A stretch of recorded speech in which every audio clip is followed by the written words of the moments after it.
உம்மை உயர்த்துவதே எங்கள் நோக்கமையா, உம்மை பாடுவதே எங்கள் மேன்மையா, உம்மை உயர்த்துவதே எங்கள் நோக்கமையா, உம்மை பாடுவதே எங்கள் மேன்மையா.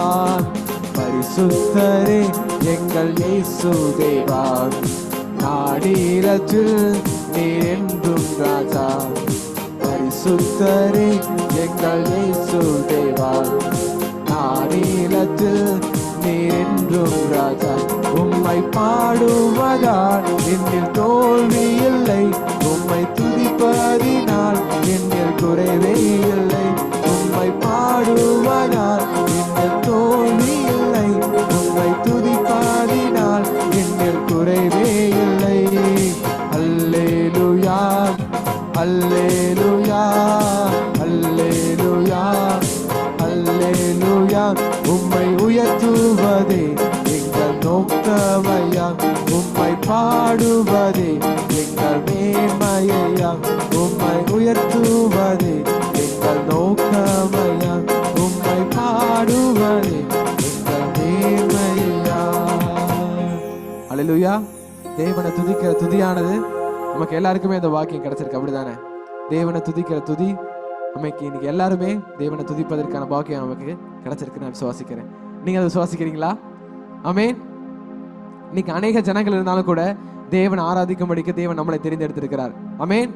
அவர் நம்முடைய துதிகளில் வாசம் செய்கிறவராக இருக்கிறார். நம்ம இன்னொரு பாடல் நம்ம சேர்ந்து பாடுவோம். தலை சாய்க்கும் கல் நீரையா, மூளைக்கல் நீரையா. நான் ஒரு கேள்வி கேட்க விரும்புறேன். சியோனிலே ஒரு கல்லை நான் அடையாளமாக நிலைநிறுத்துவேன் என்று ஏசாயா 29ஆம் அதிகாரத்தில் ஒரு காரியம் இருக்கும். உண்மையாகவே வானத்துல இருந்து ஒரு கல் விழுந்ததுன்னு நினைக்கிறீங்களா? சியோனிலே ஒரு கல்லை நிலைநிறுத்துவேன் என்று தேவன் வாக்குரைத்தார். அந்த தீர்க்க தரிசனம் நிறைவேறி இருக்குது. உண்மையான அந்த ஆஸ்ட்ரோனட் கல் விழுந்துச்சுன்னு நினைக்கிறீங்களா? இந்த உலக அதிசயத்துல அதுவும் ஒரு அதிசயம் நினைக்கிறீங்களா? உண்மையாகவே ஒரு கல் விழுன்னு நினைச்சிட்டு தான் 2000 வருடங்களுக்கு முன்பாக எல்லாருமே எதிர்பார்த்து கொண்டிருந்தாங்க. ஆனா பேதுரு சொல்லுகிறது போல, உங்களால் ஆகாதென்று தள்ளில கல்லே மூளைக்கு தலைக்கல்லாயிற்று. யார் அந்த கல்? இயேசு கிறிஸ்து அந்த கல்லா இருக்கிறார். ஆமென். தேவன் இயேசு கிறிஸ்துவை பத்தி தான் தீர்க்க தரிசனமாக உரைத்திருக்கிறார். நம்ம சேர்ந்த பாடலை பாடுவோம். தலை சாய்க்கும் கல் நீரையா, மூளைக்கல் இல்லையா. நம்ம சேர்ந்து பாடுவோம்.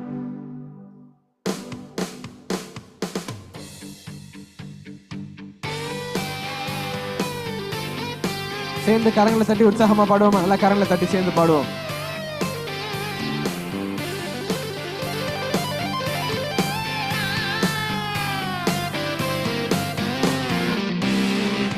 தலை சாய்க்கும் கல் நீரையா, மூளைக்கல் நீரையா, தலை சாய்க்கும் கல் நீரையா, மூளைக்கல் நீரையா. பெத்தேன் இது வானத்தின் வாசல், ஏசையா ஆசீர்வாதத்தின் வாசல். பெத்தேன் இது வானத்தின் வாசல், ஏசையா பரலோகத்தின் வாசல். தலை சாய்க்கும் கல் நீரையா, மூளைக்கல் நீரையா, தலை சாய்க்கும் கல் நீரையா, மூளைக்கல் நீரையா. மேற்கு கிழக்கு வடக்கு தெற்கு பரம்புவாய் என்றீரே, பூமியின் தூளை போலும் சந்ததி பெருகும் என்று வாக்குரைத்தீரே. மேற்கு கிழக்கு வடக்கு தெற்கு பரம்புவாய் என்றீரே, பூமியின் தூளை போலும் சந்ததி பெருகும் என்று வாக்குரைத்தீரே. சொன்னதை செய்யும் அளவும் என்னை கைவிடவே மாட்டீர். எனக்கு சொன்னதை செய்யும் அளவும் என்னை கைவிடவே மாட்டீர். பெத்தேன் இது வானத்தின் வாசல். நீங்க மட்டும் சேர்ந்து பாடுங்க. ஐயா ஆசீர்வாதத்தின் வாசல். சேர்ந்து பாடுவோமா? ஏல் பெத்தேல் ஏல்.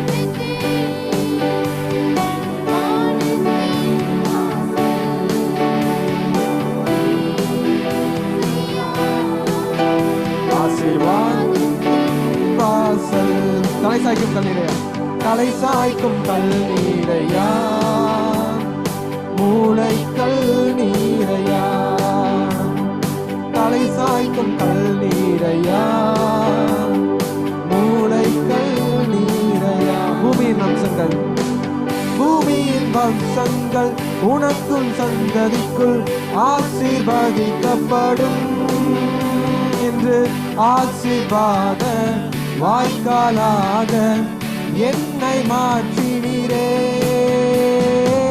பூமியின் வம்சங்கள் உனக்குள் சந்ததிக்குள் ஆசீர்வதிக்கப்படும் ஆசீர்வாத வாய்க்காலாக சொன்னதை செய்யும் அளவும் என்னை கைவிடவே மாட்டீர். எனக்கு சொன்னதை செய்யும் அளவும் என்னை கைவிடவே மாட்டீர்.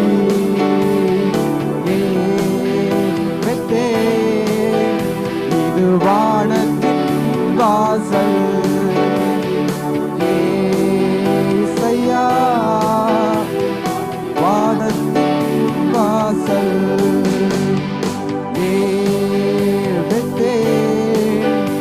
இது வானத்தின் வாசல். ஏசையா பரலோகத்தின் வாசல். தலை சாய்க்கும் கல்லீரையா, தலை சாய்க்கும் கல்லீரையா. எழுமி என்று பாடுவோமா? நம்ம அப்படி எழுமி என்று பாடுவோம். தலை சாய்க்கும் கல்லீரையா, மூளைக்கல் நீரையா. செல்லும் இடமெல்லாம், செல்லும் இடமெல்லாம் என்னோடு இருந்து என்னை கனப்படுத்துவி. தகப்பன் தேசத்துக்கு திரும்பும் வரையில் என்னை காப்பாற்றுவி. செல்லும் இடமெல்லாம் என்னோடு இருந்து என்னை கனப்படுத்துவி. திரும்பும் வரையில் என்னை காப்பாற்றுவி. சொன்னதை செய்யும் அளவும் என்னை கைவிடவே மாட்டீர். எனக்கு சொன்னதை செய்யும் அளவும் என்னை கைவிடவே மாட்டீர். ஏபெத்தே இது வானத்தின் வாசல். ஏசையா ஆசீர்வாதத்தின் வாசல். ஏபெத்தே இது வானத்தின் வாசல். ஏசையா பரலோகத்தின் வாசல். தலை சாய்க்கும் கல்லீரையா, மூளைக்கல் நீரையா, தலை சாய்க்கும் கல்லீரையா, மூளைக்கல் நீரையா. ஏபெத்தே இது வானத்தின் வாசல். ஏசையா ஆசீர்வாதத்தின் வாசல். ஏபெத்தே இது வானத்தின் வாசல். ஏசையா பரலோகத்தின் வாசல். அல்லேலூயா, ஆமென். தேவன் நமக்கு இந்த வாழ்வை கொடுத்திருக்கிறார். தேவன் கொடுத்த வாழ்வை நம்ம யாருக்காக செலவிடணும்னு நினைக்கிறீங்க? தேவன் நமக்கு கொடுத்த வாழ்வை அவருக்காக தான் நம்ம என்ன பண்றோம்? செலவிடுகிறவர்களாக இருக்கணும். நாம இன்னைக்கு நிற்கிறோம், நிர்மூலமாக இருக்கிறோம். அதுக்கு எல்லாமே காரணம் தேவன் ஒருவர் மட்டும்தான். அநேக காரியங்கள்ல இடறி போய் விழுந்து போனாலும் தேவன் நம்மளை கரம் பிடித்து தூக்குகிறார். ஆமென். அப்ப ஏதோ ஒரு நோக்கத்துக்காக, ஏதோ ஒரு திட்டத்துக்காக தான் தேவன் நம்மளை பிரித்து எடுத்திருக்கிறார். ஆமென். நம்ம கண்களை மூடி இன்னொரு பாடலை நாம ஒரு அர்ப்பணிப்பின் இருதயத்தோடு கூட நம்ம சேர்ந்து பாடுவோம்.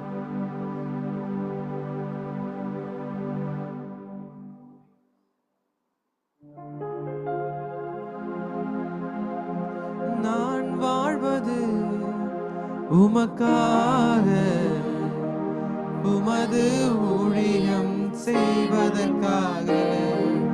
நான் வாழ்வது உமக்காக, உமது ஊழியம் செய்வதற்காக. உமக்காக யாவையும் சகித்துக் கொள்வேனே, என் ஜீவனையும் பொருட்டாக நினைப்பதில்லையே. உமக்காக யாவையும் சகித்துக் கொள்வேனே, என் ஜீவனையும் பொருட்டாக நினைப்பதில்லையே. நீர் தந்த ஊழியத்தை நிறைவேற்றிட, நீர் தந்த ஊழியத்தை நிறைவேற்றிட ஆசையுடன் தினம் ஓடுகிறேன், ஆசையுடன் தினம் ஓடுகிறேன். நான் வாழ்வது உமக்காக, உமது ஊழியம் செய்வதற்காக.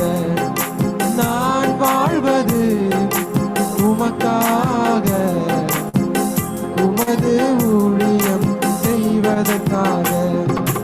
உடைந்து போன எந்தன் கூடாரத்தையே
சேர்த்து பாடுவோமா? உமக்காக யாவையும் சகித்துக் கொள்வேனே, ஜீவனையும் பொருட்டாக நினைப்பதில்லையே. உமக்காக யாவையும் சகித்துக் கொள்வேனே, என் ஜீவனையும் பொருட்டாக நினைப்பதில்லையே. நீ தந்த ஊழியத்தை நிறைவேற்றிட, நீ தந்த ஊழியத்தை நிறைவேற்றிட ஆசையுடன் தினம் ஓடுகிறேன், ஆசையுடன் தினம் ஓடுகிறேன்.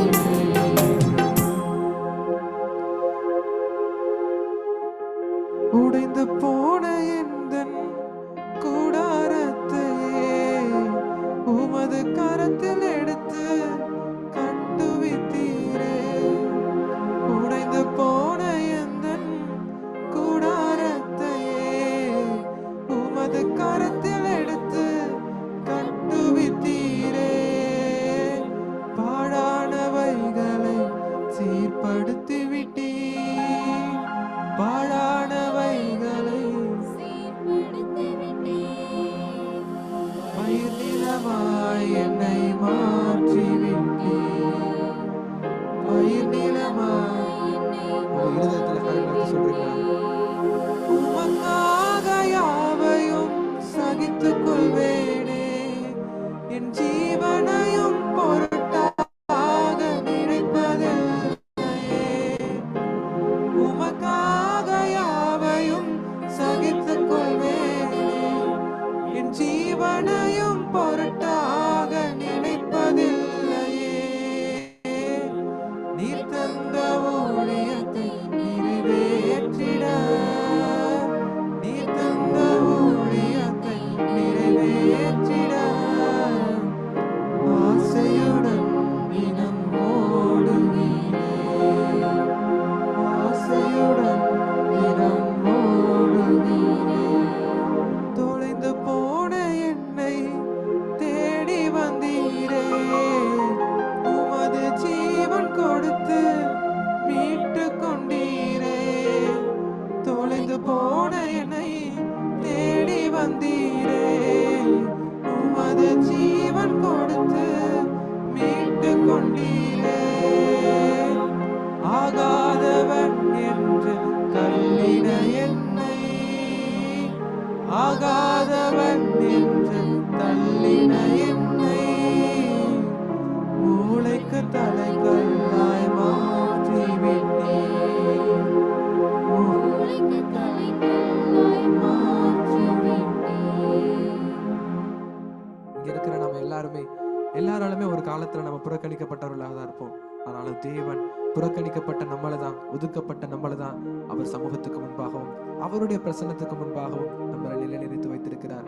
ஏனென்றால் இந்த உலகம் நம்மளுடைய வெளி தோற்றத்தையும் நம்மளுடைய பதவிகளையும் நம்மளுடைய திறன்களை தான் பார்க்கும். ஆனா தேவனோ நம்மளுடைய பலவீனங்களில நமக்கு உதவி செய்ய வல்லவராக இருக்கிறார். நாம் எந்தெந்த இடங்களில நம்ம சோர்ந்து போகிறோமோ, எந்தெந்த இடங்களில் நம்ம குறைவுள்ளவர்களா இருக்கிறோமோ, அந்தந்த இடங்களில தேவனுடைய பலன் நமக்கு பலனாய் மாறும். நம்மளுடைய பலவீனங்களில அவருடைய பலன் நம்மளை நிலைநிற்க செய்யும் என்று பார்க்கிறோம்.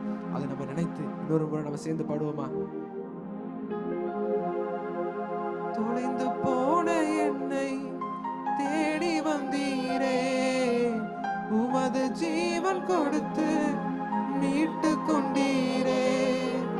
தொலைந்து போன என்னை தேடி வந்தீரே, உமது ஜீவன் கொடுத்து மீட்டு கொண்டீரே. ஆகாதவன் என்று நம்ம எல்லாருமே ஆகாதவர்களாக இருந்தோம். ஆனா தேவன் நம்மளதான் தெரிந்தெடுத்திருக்கிறார். மூளைக்கு தலைக்கல்லாய் மாற்றி விட்டீர், மூளைக்கு தலைக்கல்லாய். உங்க கரங்களை உயர்த்தி உமக்காக யாவையும் சகித்துக் கொள்வேனே, என் ஜீவனையும் பொருட்டாக நினைப்பதில்லையே. உமக்காக யாவையும் சகித்துக் கொள்வேனே, என் ஜீவனையும் பொருட்டாக நினைப்பதில்லையே. நீ தந்த ஊழியத்தை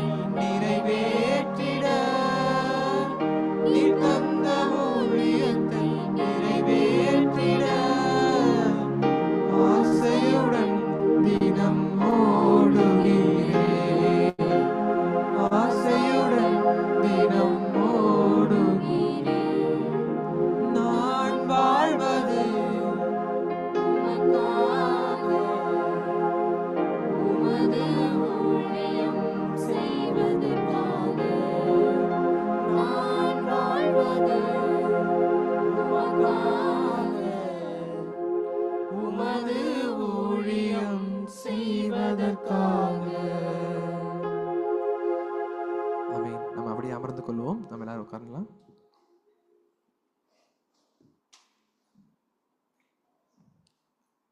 சியோன் வெளிச்சம் திருச்சபை சார்பாக உங்கள் எல்லாருக்கும் வாழ்த்துக்களை தெரிவித்துக் கொள்கிறோம். இந்த காலை வேளையிலையும் உங்கள் எல்லாரையும் பார்த்ததில் மிகுந்த மகிழ்ச்சி.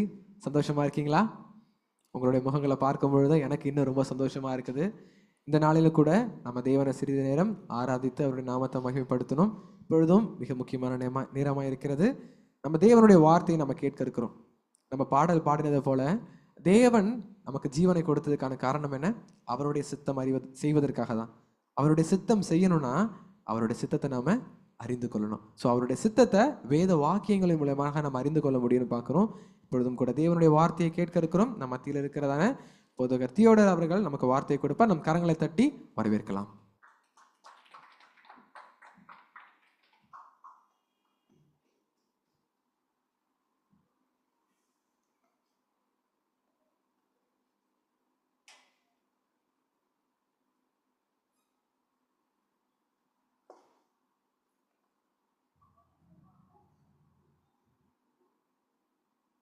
Check. Hallelujah.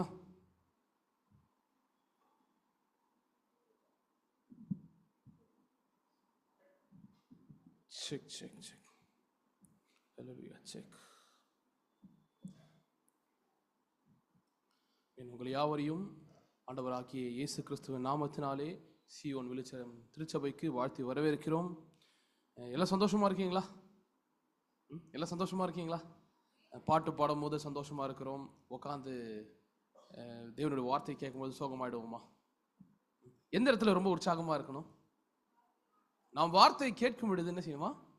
நாம் அதிக உற்சாகமாக நாம் இருக்க வேண்டும். சரிங்களா? ஸோ அதனால புதிதாக வந்திருக்கிற எல்லோருக்கும் இந்த சபையின் மூலமாக நாங்கள் வாழ்த்துக்களை தெரிவித்துக் கொள்கிறோம். இந்த நாளில் நாம் பார்க்க போகின்றதான அந்த தலைப்பு பரலோகம் எங்கே இருக்கிறது? பரலோகம் எங்கே இருக்கிறது என்கிற தலைப்பில் என்ன செய்ய போறோம்னா இன்னைக்கு நம்ம வார்த்தை கேட்க போகிறோம். சரி, இந்த தலைப்போடு கூட சேர்ந்து இது என்னது, நமக்குள்ளே நாம் கேட்க வேண்டியதான ஒரு கேள்வி. எத்தனை பேருக்கு விருப்பம் இருக்கு நான் பரலோக ராஜ்யம் செல்ல வேண்டும் என்று சொல்லி? எத்தனை பேருக்கு விருப்பம் இருக்கிறது? அப்போ விருப்பம் இல்லாதவர்கள் தேவனுடைய சமூகத்தில் கூடி வருவாங்களா? பரலோகத்திற்கு எனக்கு செல்வதற்கு விருப்பம் கிடையாது, அப்படிப்பட்டவர்கள் தேவனுடைய சமூகத்தில் கூடி வருவார்கள். ஏன் நாம் தேவனை தேடி வருகிறோம்? ஏன் தேவனுடைய சமூகத்தில் வந்து அவருடைய வார்த்தையை கேட்கிறோம்? ஏன்னா நமக்கு என்ன தேவை? பரலோக ராஜ்யத்தையும் நித்திய ஜீவன் தேவை. அதுதான் கிறிஸ்தவர்களாய் இருக்கிற நம்முடைய ஒரே நம்பிக்கையும் அது நோக்கமாயிருக்கிறது. ஆமென். சரி, பரலோகம் எங்கே இருக்கிறது? அப்போ இந்த கேள்வியை கேட்கும் பொழுது நமக்குள்ள என்ன தோணும்? நானும் டெய்லி போயிட்டா வரேன். பரலோகம் எங்க இருக்குன்னு கேட்குறீங்களே, நானும் டெய்லி போயிட்டு வரேனா? தேவன் இங்கே வாசம் செய்கிறார். சரி, தேவன் எங்க வாசம் செய்கிறார்? சரி, உங்க வீடு எங்க இருக்குன்னு கேட்டா சரி, எங்க பக்கத்துல உட்கார்ந்துட்டு இருக்காங்களா அந்த சிஸ்டர், அந்த பிரதரோட வீடு எங்க இருக்குன்னு கேட்டா என்ன பண்ணுவேன்? நான் சொல்லுவேன், ஆனா பரலோகம் எங்க இருக்குன்னு கேட்குறீங்களே, அதுக்கு நான் எப்படி பதில் சொல்லுவேன்? அப்போ இதை பற்றி நம்ம யோசித்து பார்ப்பதற்கு முன்பதாக பரலோகம் செல்வதற்கான பாதையின் குறித்து என்ன பண்ண போறோம்? நம்ம பார்க்க போறோம். சரிங்களா? பரலோகம் எங்கே இருக்கிறது, பரலோகத்திற்கு செல்வதற்கான பாதை, இதை பற்றி என்ன செய்ய போறோம்னாக்கா நாம் கற்றுக்கொள்ள போகிறோம். அதுக்கு முன்பதாக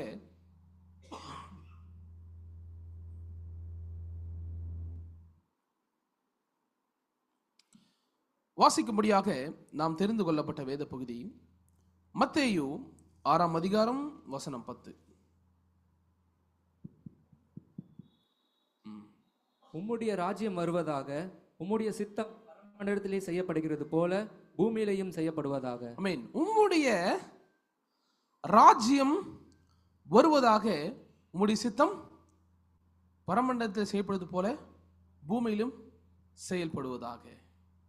அப்ப என்ன சொல்றாரு? உங்களுடைய ராஜ்யத்தை என்ன பண்ணுங்க, எங்க வரணும்னு சொல்றாரு?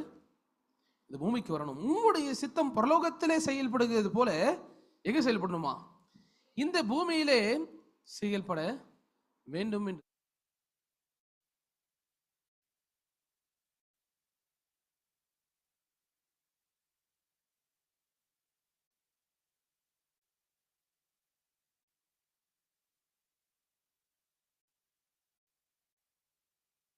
நம்பிக்கை இருக்கிறது இல்லையா? ஆனால் இந்த பரலோகம் எங்கே இருக்கிறது? அந்த பரலோகத்தினுடைய உண்மையான அர்த்தத்தை நாம் தெரிந்து கொண்டால் மாத்திரமே என்ன செய்ய முடியுமா? நாம் ஒரு இடத்துக்கு செல்ல முடியும் இல்லையா? பரலோகத்தை எங்க கண்டுபிடிக்க முடியாது? கூகுள் மேப்ல கண்டுபிடிக்க முடியாது இல்லையா? பரலோகத்தை கூகுள் மேப்லயோ இல்லைன்னா என் பக்கத்துல இருக்கவரோ என்ன பண்ண முடியாது, என்ன கூட்டிட்டு போக முடியாது. அப்ப பரலோகத்திற்கு ஒருவர் நம்மை கூட்டிட்டு போக வேண்டும் என்று சொன்னால், அந்த நித்திய வாழ்வுக்குள்ளாக நான் பிரவேசிக்க வேண்டும் என்று சொன்னால் அது யாரால் மாத்திரம்தான் முடியும்? தேவனால் மாத்திரம்தான் முடியும். அவருடைய சித்தத்தை நான் அறிந்து கொண்டால் மாத்திரமே அந்த ஒரு காரியத்தை செய்ய முடியும். எத்தனை பேர் ஒத்துக்கிறீங்க? ஆமென். மற்றவங்கள ஒத்துக்கலையா? ஆமென், ஆமென். அப்ப உம்முடைய ராஜ்யம் வருவதாக என்று சொல்கிறது. எதுக்கு உம்முடைய ராஜ்யம் வரும்? நான் கேள்விப்பட்டபடி என்னது, பரலோகத்திற்கு நான் தான் போகணும். அதுவும் கரெக்ட் தான் இல்லையா? அவருடைய சித்தத்தை அறிந்து கொண்டு நம்ம தான் பரலோகத்திற்கு போக வேண்டும். ஆனால் ஏன் அந்த ராஜ்யத்தை என்ன பண்றோம்? இயேசுவானவர் கற்பித்த அந்த பரமண்டல ஜெபத்தை என்ன செய்யணும்? நம்ம சபையில நாம் என்னைக்குமே நாம் ஜெபிக்கிறோம் இல்லையா? இயேசு கிறிஸ்துவானவர் கற்பித்த அந்த பரமண்டல ஜெபத்திலே உம்முடைய ராஜ்யம் வருவதாக என்று இந்த பூமிக்கு என்ன செய்யணும்? நம்ம கூப்பிடுறோம். அப்ப உம்முடைய ராஜ்யம் வருவதாக என்று சொன்னால் என்ன செய்யறோம்னாக்கா, நம்மளுடைய உறவினர், நமக்கு பெத்தவங்களோ எங்க இருக்கிறாங்க, வெளிநாட்டில் இருக்காங்கன்னு வச்சுக்கோங்களேன். ஒரு காலகட்டம் வரை என்ன பண்ணியிருப்பாங்க, நம்ம கூட என்ன பண்ணியிருப்பாங்க, சின்ன வயசுல இருந்து இருந்திருப்பாங்க. ஆனால் ஒரு வேலை சூழ்நிலை நிமித்தமாக, குடும்பத்தின் சூழ்நிலை நிமித்தமாக என்ன பண்ணியிருப்பாங்க, எல்லாருமே வெளிநாட்டுக்கு போயிருப்பாங்க இல்லையா? அப்போ வெளிநாட்டுக்கு போன பிறகு என்னன்னு சொல்றோம்? நம்ம வெளிநாட்டுக்கு போன பிறகு என்ன சொல்றோம் அவங்க கிட்ட? ஒரு நாள் பண்ணுங்க, சீக்கிரமா வந்துருங்க, சீக்கிரம் வாங்க. எங்க வாங்க? நம்மளுடைய நாட்டுக்கு, நம்மளுடைய வீட்டுக்கு வாங்க அப்படின்னு சொல்லி கூப்பிடுறோம். சரி, அவங்க வெளிநாட்டுக்கே போல, நம்ம கூட தான் இருக்கிறாங்க. கூட இருக்கும் பொழுது நம்ம கூப்பிடுவோமா? எங்க வாங்க, எங்க கூட இருக்குன்னு சொல்லிட்டு. உங்களுடைய கணவரோ சிஸ்டர்ஸ், உங்களுடைய கணவர் உங்க கூடயே உங்க வீட்டிலே இருக்காங்க, வீட்டுக்கு வாங்கன்னு சொல்லுவீங்களா? பக்கத்துலேயே வச்சுக்கிட்டு பக்கத்துல உட்கார்ந்து இருக்காங்க, இங்க வாங்கன்னு சொல்லுவோமா? அப்ப எப்போ வாங்கன்னு சொல்லி கூப்பிடுவோம்? பக்கத்துல இல்லாதப்போ, நம்மோடு கூட இல்லாத அப்போதான் வாங்கன்னு சொல்லி என்ன பண்றோம், நம்ம கூப்பிடுறோம். அதே போல உம்முடைய ராஜ்யம் வருவதாக என்று சொல்லும் பொழுது ஏன் உம்முடைய ராஜ்யம் வருவதாக என்று கேட்கிறோம் இங்க? ஏன்னா அந்த ராஜ்யம் நம்மத்தில் இல்லாததுனால தான் அப்படிப்பட்ட ஒரு ஜெபத்தை இயேசு கிறிஸ்துவானவர் நம்மிடத்தில் ஏறிருக்க சொல்கிறார். அப்ப உங்களுடைய ஜெபத்தில் எப்படி நீங்கள் ஜெபிக்க வேண்டும் என்று சொல்லும் பொழுது, உம்முடைய ராஜ்யம் வருவதாக. அந்த ராஜ்யம் வந்த பிறகுதான் என்ன செய்ய முடியுமா, அந்த ராஜ்யத்துக்குள்ளாக இந்த பூமியிலே பிரவேசிக்க முடியும் என்று சொல்லியிருக்கிறார்.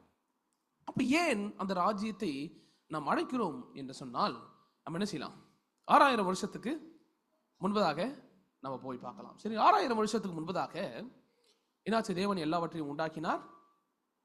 தேவன் மனிதர்களை உண்டாக்கினார். மனிதர்களோட என்ன செய்தாராம்? தேவன் வாசம் செய்தார், அவர்களோட உலாவி இருந்தார்னு பார்க்கிறோம். அப்ப தேவன் இருக்கிற இடத்தை தான் சொல்றோம் நம்ம தேவனுடைய ராஜ்யம், பரலோக ராஜ்யம், அதுதான் மோட்சம், எல்லாமே நம்ம சொல்லுகிற காரியம்.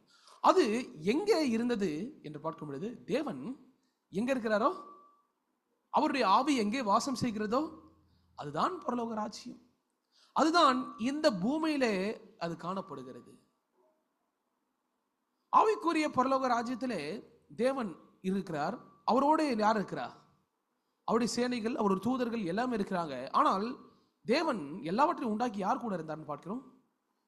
மனிதர்களோட அந்த ஏதேன் தோட்டத்திலே வாசம் செய்து கொண்டிருந்தார் என்று நம்மளால் பார்க்க முடியுது. அப்ப ஏதேன் தோட்டத்திலே தேவன் வாசம் செய்தார் என்று பார்த்தால் அது என்ன அர்த்தம்? அது ஏதேன் தோட்டம் என்பது அது பரலோக ராஜ்யம். ஏதேன் தோட்டம் ஒரு பரலோக ராஜ்யமாய் இருந்தது. அவர் உண்டாக்கின அந்த சிருஷ்டிப்போடு கூட என்ன செய்தாரு? அவர் உலாவி கொண்டிருந்தார், அவர் வாசம் செய்து கொண்டிருந்தார் என்று பார்க்கிறோம். ஆனால் அந்த மனிதனுடைய கீழ்ப்படியாமையினாலதான் தேவனுடைய ஆவி நம்மை விட்டு பிரிந்து போக வேண்டியதான அந்த சூழ்நிலை வந்தது என்று நாம் பார்க்கிறோம். அதான் ஆதியாகமம் 6ஆம் அதிகாரம் வசனம் 3. இது எல்லாருக்குமே இப்ப மனப்பாடமாக தெரியும் நினைக்கிறேன் இல்லையா? ஆதியாகமம் 6:3 என்னன்னு சொன்னா கூட வேதத்தை துறக்காமல் கூட என்ன செய்ய முடியும், சிலரால சொல்ல முடியும் என்று விசுவாசிக்கிறேன். சிலரால் சொல்ல முடியலனாலும் கூட என்ன செய்வீங்க, வரப்போகின்ற நாட்கள்ல ஆதியாகமம் 6:3 என்ன சொல்லுகிறது என்று பார்க்கும் பொழுது நீங்க சொல்வீங்கன்னு நான் விசுவாசிக்கிறேன். எடுத்து வாசிக்கலாமா? ஆதியாகமம் 6:3. அப்பொழுது கர்த்தர், என் ஆவி என்றென்றைக்கும் மனுஷனோடே போராடுவதில்லை, அவன் மாம்சம்தானே, அவன் இருக்க போகிற நாட்கள் 120 வருஷம் என்றார். ஓகே, 2 பேர் கூட வாசிக்கலாம். சபையில் இருக்கவங்களும் ஒருத்தர் வாசிங்க. அதே போல இந்த இணைய வளத்துல மூலமாக கேட்டுக்கொண்டிருக்கிறாங்க இல்லையா, இணையதளத்தில் கேட்கிற அவர்களுக்கு மைக்ல வாசிக்க போறோம். சரிங்களா? ஓகே, வாசிங்க. சபையில இருந்து ஒருத்தர் வாசிங்க.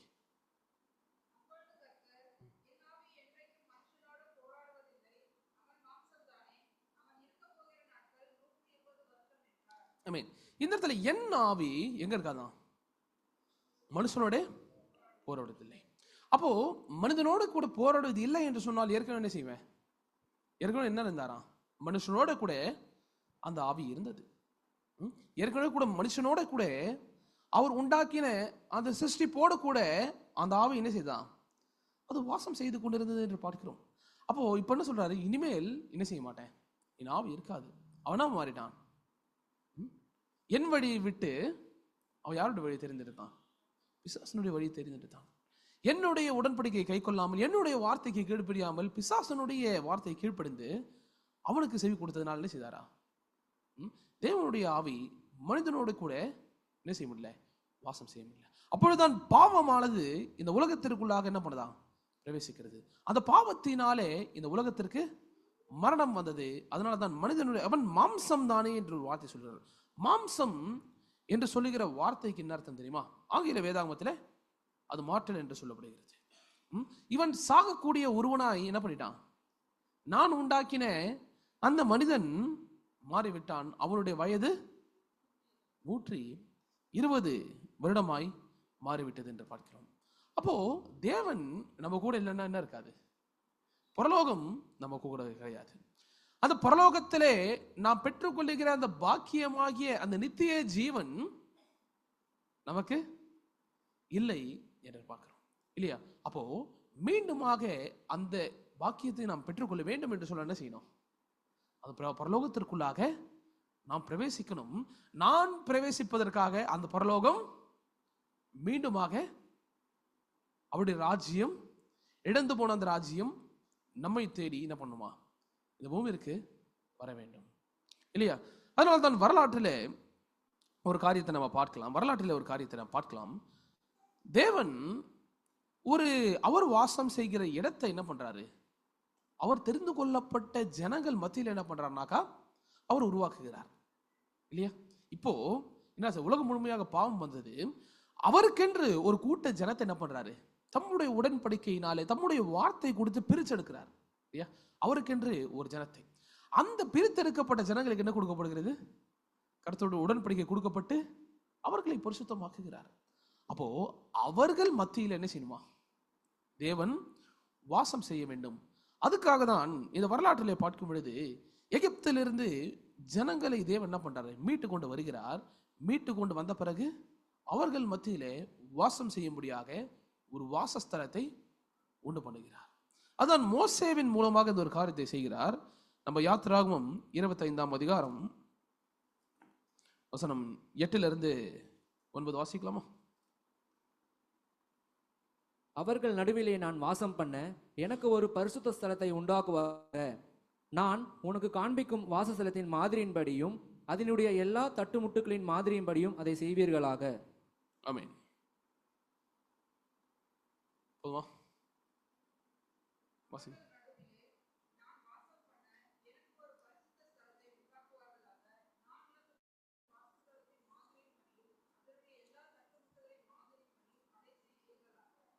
ஆமென். இந்த இடத்துல பார்க்கும் பொழுது இந்த நான் அவர்கள் மத்தியில் என்ன பண்ணுமா? வாசம் பண்ணும்படியாக எனக்கு ஒரு பரிசுத்த ஸ்தலத்தை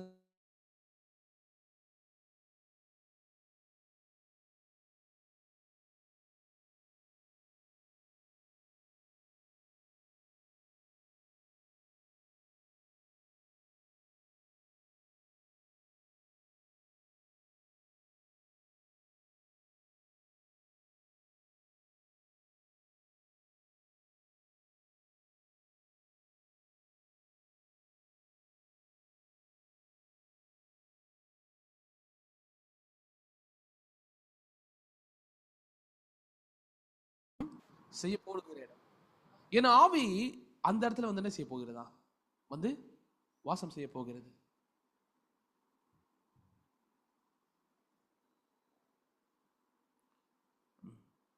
இல்லையா?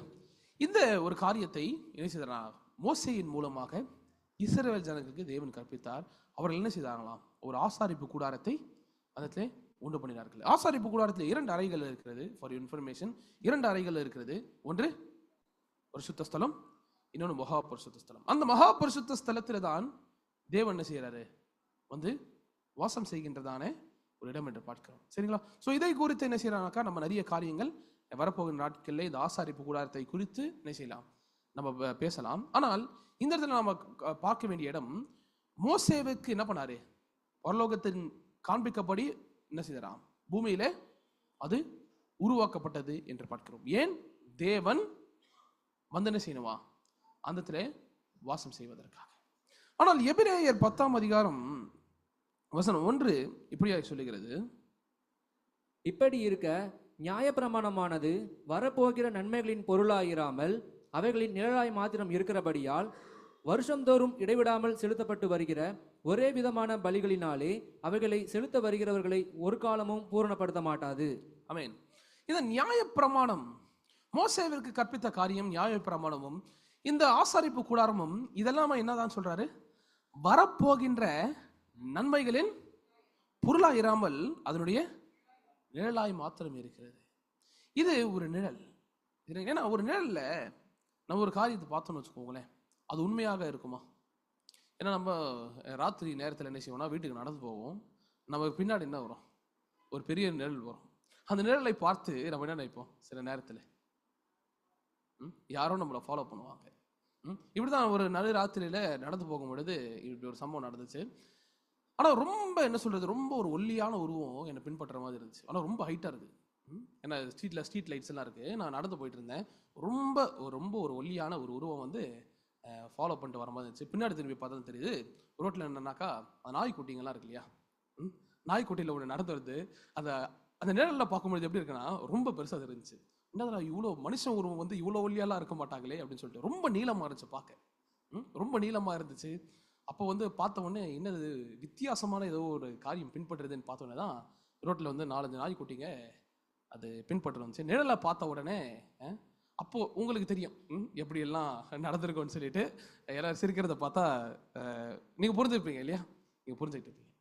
அப்போ நம்ம பின்னாடி திரும்பி பார்த்தா தானே தெரியும். அதுக்கு பின்னாடி திரும்பி பார்த்தா தான், ஓ இதுதானா, பரவாயில்ல, என்ன செய்யலாம், கட்சிப்பு எடுத்து தொடச்சிட்டு என்ன பண்ணலாம், வீட்டுக்குள்ள நம்ம போகலாம் நிம்மதியா. அப்போ ஒரு நிழலை பார்த்து இதுதான் என்று என்ன பண்ண முடியாது, நம்மளால உறுதியாக சொல்ல முடியாது. நிழலை பார்த்து இதுதான் ஒரு உறுதி என்று சொல்ல முடியாது. அது போலதான் மோசேவுக்கு தேவன் கற்பித்த எல்லா காரியங்களும் ஒரு நிழல் என்று சொல்லுகிறார். ஏன்னா இது வரப்போகிற நன்மைகளின் பொருளாயிராமல் அதனுடைய நிழலாய் மாத்திரம் இருக்கிறது. அதனால இந்த ஆசாரிப்பு கூடாரத்துல நீங்கள் போய் என்ன செய்யுது, பலி கொடுக்கிறது, எல்லா காரியங்களும் தேவனை சந்திப்பதனால என்ன செய்ய முடியாது, உங்களை அது பூரணப்படுத்தாது. எதை உங்களுக்கு பூரணப்படுத்துமா? இந்த நிழலுடைய நிஜம் ஒன்று வருகிறது. அந்த நிஜத்தை நீங்கள் அறிந்து கொண்டு அந்த நிஜத்துல போய் என்ன பண்ணணும், நீங்கள் வாசம் செய்யும் பொழுது, அந்த இடத்துல பிரவேசிக்கும் பொழுது அது என்ன செய்யும், உங்களை பூரணப்படுத்தும் என்று சொல்லுகிறார். அதுதான் இதனுடைய நிறைவேறுதலாக நாம் பார்க்கிறோம். தேவனுடைய சித்தத்தை மோசேவிற்கு தேவன் என்ன பண்ணார், கற்பித்து இந்த பூமியிலே அதன்படி உண்டாக்கினார். இதனுடைய நன்மைகளின் நிஜம், இந்த நிழலின் நிஜத்தை தேவன் இந்த முதலாம் வருகில இந்த பூமிக்கு எப்படி கொண்டு வருகிறார் என்று பார்த்தால், மோசேவிற்கு பரலோக ராஜ்யத்தில் இருக்கிற அந்த சித்தத்தின்படி இந்த ஆசாரிப்பு கூடாரத்தை உண்டு பண்ணது போல தம்முடைய ஒரே பேரான குமாரனுக்கு என்ன பண்றாராம், அந்த பரலோகத்தின் உள்ளவைகளை தேவன் வெளிப்படுத்தி காண்பிக்கிறார் என்று பார்க்கிறோம். அதனாலதான் இந்த இடத்துல நம்ம எப்பவுமே புரிந்து கொள்ள வேண்டிய ஒரு காரியம் இருக்கு. இந்த பாவப்பட்ட உலகத்துல, இந்த பாவம் நிறைந்த உலகத்துல இந்த முழுமையா யாருக்கிட்ட இருக்கு? இந்த உலகம் பிசாசானவனால் ஜனங்கள் என்ன பண்ணாங்க, வஞ்சிக்கப்பட்டிருக்கிறார்கள். அந்த பாவத்திற்குள்ளாக, அந்த மூட நம்பிக்கைகளுக்குள்ளாக என்ன பண்ணிருக்கான், எல்லா ஜனங்களையும் பிசாசான வைத்திருக்கிறான். அதனால தேவன் என்ன செய்யணுமா, அந்த மூட நம்பிக்கைகள் இருந்து, பிசாசனுடைய சிந்தனைகள் இருந்து அவருடைய ஜனங்களை வெளியே கொண்டு வரணும். அதுக்காக தான் என்ன செய்தாரு, தேவன் ஒரு கூட்ட ஜனத்தை இஸ்ரவேலை பிரித்தெடுத்து அவர்களுக்கு தேவனுடைய வார்த்தையை கொடுத்து அவருடைய எல்லா டிசிப்ளின்ஸை சொல்லி கொடுத்து என்ன பண்றாரு, அவர் வாசம் பண்ணுகிற இடத்தையும் அவர்களுக்கு காண்பித்தார் என்று பார்க்கிறோம். அதே போலதான் இயேசு கிறிஸ்துவானவருக்கு தேவன் வெளிப்படுத்திய காரியத்தை இங்க பார்க்கலாம். யோவான் 3ஆம் அதிகாரம் வசனம் 31-34.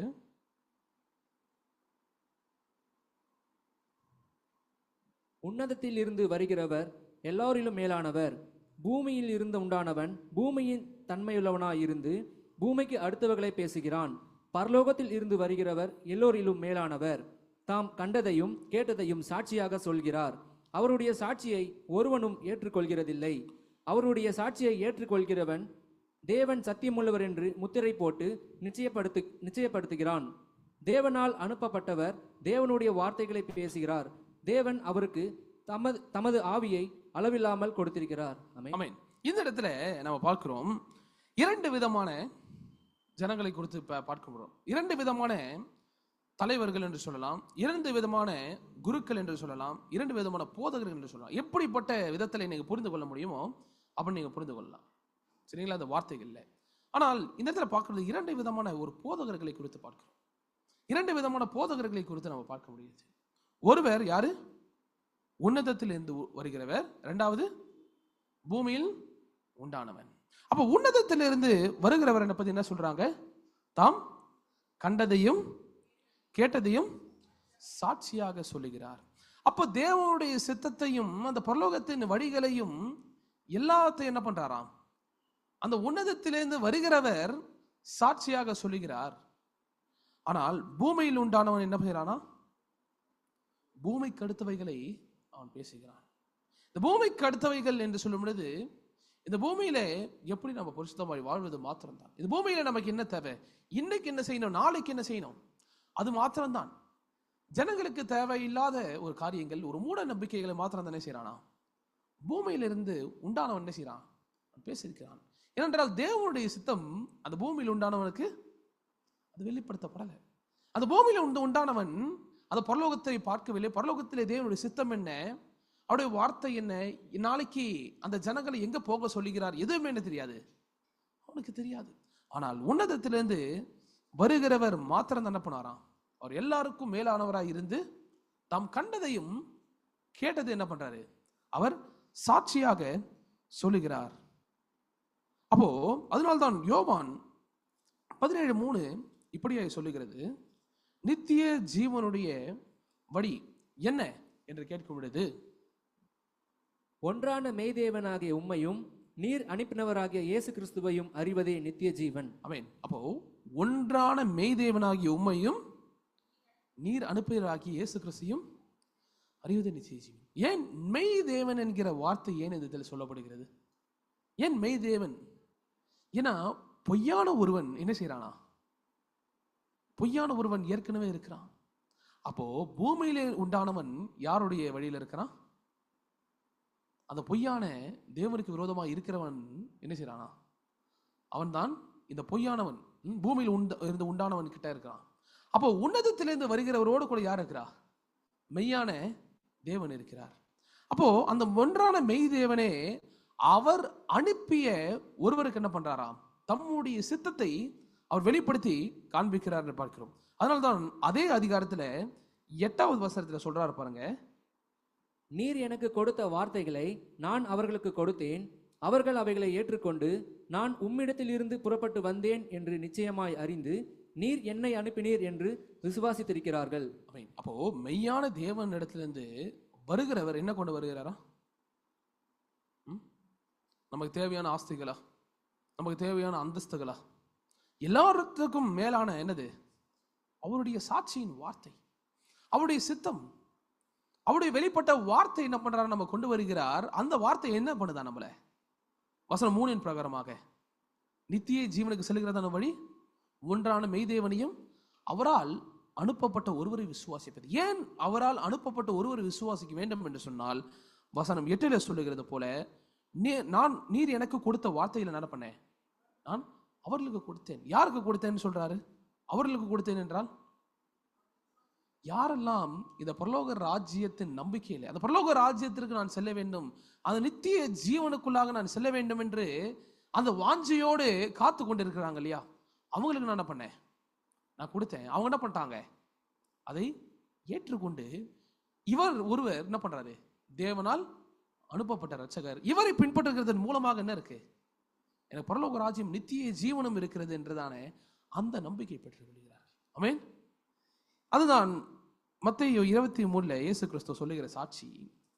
எப்படி அந்த மெய்தேவனால் அனுப்பப்பட்டவர் இந்த உலகத்திலே கிரியை செய்தார் என்பதை நம்ம பார்க்கலாம். மத்தேயு 23:13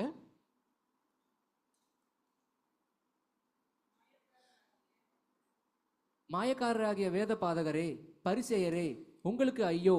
மனுஷர் பிரவேசியாதபடி பரலோக ராஜ்யத்தை பூட்டி போடுகிறீர்கள். நீங்கள் அதில் பிரவேசிக்கிறதும் இல்லை, பிரவேசிக்க போகிறவர்களை பிரவேசிக்க விடுவதும் இல்லை. அப்ப இந்த பூமியிலிருந்து உண்டானவன் என்று நம்ம பார்க்கிறோம் இல்லையா, பூமியிலிருந்து உண்டானவனை குறித்து நம்ம பேசுகிறோம். அந்த பூமியிலிருந்து உண்டானவன் என்ன செய்யறானா, எதை பத்தி பேசுகிறானா, அப்ப பூமிக்கு அடுத்தவைகளை மாத்திரம், அவங்களுக்கு தெரிஞ்ச அந்த மூட நம்பிக்கைகளை மாத்திரம் தான் என்ன பண்றாங்க, அவங்க பேசுறாங்க. இன்னைக்கு என்ன செய்யணும், நாளைக்கு எப்படி செய்யணும், எத்தனை வேலை ஜெபிக்கணும், இதெல்லாம் என்னது பேசிக்கா நம்ம வாழ்க்கையில பின்பற்றுறது. ஆனால் அதையே இது செய்தால் தேவன் என்ன பண்ணுவாரு, மகிமைப்பட்டுருவார். இதை செய்தால் என்ன பண்ணுவ, நீ பரலோகத்துக்கு போயிடுவேன்னு சொல்லிட்டு அவங்களுக்கு தெரிந்த ஒரு காரியத்தை மாத்திரம் தான் என்ன பண்றாங்க, அந்த பூமியில இருந்து உண்டானவர்கள் பேசுகிறார்கள் என்று பார்க்கிறோம். ஆனால் இயேசு கிறிஸ்துவானவர் சொல்றாரு, மாயக்காரராகிய வேத பாரகரே, பரிசேயரே, உங்களுக்கு ஐயோ! மனுஷர் பிரவேசியாதபடிக்கு என்ன பண்றீங்க, எதை அடைத்து போடுறாங்களா, பரலோக ராஜ்யத்தின் வாசலை அடைத்து போடுறீங்க. நீங்களும் போக மாட்டீங்க, போகிறவங்களும் விட மாட்டீங்க. அப்போ நீங்களா யாருடைய ஆட்கள்? இந்த காரியத்தை யார் செய்வா? தேவனிடத்துல போகாதபடிக்கு யார் செய்வா? பிசாசானவன் செய்வான். அப்பதான் இந்த பூமியில இருக்கின்றதான தேவனுடைய சித்தத்தை அறியாத அந்த மத குருக்களோடு கூட யார் இருக்கிறா? பிசாசானவன் இருந்து அவன் கிரியை செய்கிறான் என்று பார்க்கிறோம். ஆனால் இப்படிப்பட்ட ஒரு ஜன கூட்டத்திற்கு கீழாக யார் இருக்கிறா? தேவ ஜனங்கள் இருக்கிறார்கள். அது பரலோகத்தின் வாஞ்சை இருக்கிற ஜனங்கள் எல்லாருமே என்ன பண்றாங்களாம், இவங்க கீழே இருக்கிறார்கள். அந்த நிழலை மாத்திரமே பார்த்துக்கிட்டு என்ன பண்றாங்க, இதுதான் என்னுடைய நம்பிக்கைன்னு சொல்லிட்டு வாழ்கின்ற நிறைய ஜனங்கள் இருக்கிறாங்க இல்லையா. அவர்கள் மத்தியில தான் இயேசுவானவர் சொல்றாரு, மத்தேயு 4:17 அது முதல் இயேசு, மனம் திரும்புங்கள், பரலோக ராஜ்யம் சமீபித்திருக்கிறது என்று பிரசங்கிக்க தொடங்கினார். ஆமென். அது முதல் இயேசு என்ன பண்றாரு, மனம் திருந்துங்கள். ஏன் மனம் திருந்தணும்? பரலோக ராஜ்யம் சமீபத்திருக்கிறது. அப்போ இந்த இடத்துல மனம் திருந்துங்கள். அப்ப மனம் திருந்தினால் மாத்திரமே என்ன செய்ய முடியுமா, உங்களிடத்துல வருகிற அந்த சமயமாய் இருக்கிற அந்த பரலோக ராஜ்யத்தை என்ன பண்ண முடியும், முதலாவது பார்க்க முடியும். அந்த பரலோக ராஜ்யத்தை நீங்க பார்த்தா மாத்திரம் தான் என்ன பண்ண முடியுமா, அதற்குள்ளாக பிரவேசிக்க முடியும் இல்லையா. அப்போ உங்களிடத்துல சமீபமாய் இருக்கிற பரலோக ராஜ்யம் எது? எது அந்த சமீபமாய் இருக்கிற பரலோக ராஜ்யம் என்று சொல்லுகிறார்? ஆமென். அதுதான் மத்தேயு 3:16 அவர் சொல்லி இருக்கிற காரியம். இயேசு ஞானஸ்நானம் பெற்று ஜலத்தில் இருந்து கரையேறிய உடனே இதோ வானம் அவருக்கு திறக்கப்பட்டது, தேவ ஆவி புறாவை போல இறங்கி தம்மேல் வருகிறதை கண்டார். ஆமென். தேவனால் அனுப்பப்பட்டவர்கள் கிட்ட என்ன இருக்கு? அவருடைய வார்த்தை இருக்கிறது, அவருடைய சித்தம் இருக்கிறது என்று பார்க்கிறோம். அப்போ தேவனால் அனுப்பப்பட்டவரோடு கூட தான் என்ன பண்றாரு, தேவனுடைய ஆவி வந்து வாசம் செய்கிறது என்று பார்க்கிறோம். அப்போ இந்த உலகத்துல இருக்கிற எல்லாரும் என்ன செய்யணுமா, அவர்கள் மனம் திருந்தி வர வேண்டும். அந்த மனம் திருந்தினால் மாத்திரம்தான் இயேசு கிறிஸ்து சொல்றாரு பாத்தீங்களா, மாயக்காரராகி வேத பாரகரே, பரிசேயரேன்னு சொல்லி அவங்க கிட்ட இருந்து நீங்க வெளியில வந்தா மாத்திரம் தான் என்ன செய்ய முடியுமா, உங்களால இந்த பரலோக ராஜ்யம், இந்த தேவனுடைய ஆவியானது வந்து வாசம் செய்கிற அந்த பரலோக ராஜ்யத்தை உங்களால பார்க்க முடியும். நீங்க மனம் திருந்தினால் மாத்திரம்தான் தேவனால் அனுப்பப்பட்டவருடைய வார்த்தை என்ன பண்ண முடியும், உங்களுக்குள்ளே உள்வாங்கி நீங்க கேட்க முடியும். இல்லைன்னா நான் இதை செய்தேன், இது எனக்கு போதும், இதனால கர்த்தர் என்ன பண்ணுவாரு, மகிழ்ச்சி ஆவாரு இல்லையா, என்னை டைரக்டா எங்க கூட்டு போவாரு, பரலோகத்துக்கு கொண்டு போயிடுவார். இதுதான் என்னது ஜனங்களுடைய நம்பிக்கை. ஆனால் அது அவ்வளவு சுலபமா என்று கேட்டால் அது அவ்வளவு சுலபம் அல்ல. அப்போ பரலோகத்தில் பிரவேசிக்க வேண்டும் என்று சொன்னால் என்ன செய்யணும், முதலாவது அவருடைய சித்தத்தை நாம் அறிந்து கொள்ளணும். யார் மனசு வைக்கணும் நம்மளை பரலோகத்தை கொண்டு போகிறதுக்கு? தேவன் மனசு வைக்கணும் இல்லையா? தேவன் மனது வைத்தால் மாத்திரம்தான் நம்ம போக முடியுமே தவிர, ஏன்னா ஈவன் திறந்த ஒரு வீட்டுக்குள்ளாக நம்ம எல்லாருமே போக முடியுமா? சரி, ரொம்ப டயர்டா இருக்கு, இந்த வீடு திறந்திருக்குது, நான் என்ன செய்யறேன், உள்ள போயிட்டு கொஞ்சம் முகத்தை கழுவிட்டு ரெஃப்ரெஷ் ஆயிட்டு சாப்பிட்டு வரேன்னு சொல்ல முடியுமா? ஒரு கிச்சனுக்குள்ளேயோ ஒரு பாத்ரூம்குள்ளேயோ போக முடியுமா நம்மளால? ஏன் கழுத்து பிடிச்ச வெளில சொல்லிடுவாங்களா? ஏன்னா அது என்னது கிடையாது, இது நம்முடைய வீடு கிடையாது. ஒருத்தர் என்ன செய்யணும், அந்த வீட்டுக்குள்ளாக என்ன அனுமதிக்கணும், உள்ள வாங்கன்னு சொல்லி கூப்பிடணும். ஆனால் இயேசு கிறிஸ்துவானவர் தேவன் இந்த உலகமானது பாவத்திற்குள்ளாக சென்றாலுமே கூட என்ன பண்ணாரு, அவருடைய ஜனங்களை திரும்ப வாங்கன்னு சொல்லி கூப்பிட்டாரு. பரலோகத்திற்கு திரும்ப வாங்கன்னு சொல்லி கூப்பிட்டாரு. ஆனா நீ வரணும்னு சொன்னா என்ன செய்யணுமா? உனக்குள்ளாக இருக்கிற சில காரியத்தை என்ன பண்ணணும், மாத்திக்கணும், இல்லையா? அப்போ இந்த பரலோகத்தை பார்க்கணும், நான் என்ன செய்றேன், உனக்குள்ளாக ஏற்கனவே இருக்கிற அந்த மூட நம்பிக்கைகளையும் அந்த கூட்டத்தை என்ன பண்ண விட்டு வெளியே வா என்று சொல்லுகிறார். அதனாலதான் இந்த தேவன் வாசம் செய்கின்றதான அந்த பரலோக ராஜ்யத்தை என்ன பண்ணலாம், தேவனுடைய வார்த்தையின் மூலமாக, இயேசு கிறிஸ்துவானவர் மூலமாக தேவன் திறந்து கொடுத்த அந்த பரலோகத்தின் வாசல் மூலமாக என்ன பண்ணாங்க, அநேகர் சிலர் அதில் பிரவேசித்தார்கள். அது அந்த மத்தேயு, யோவான்,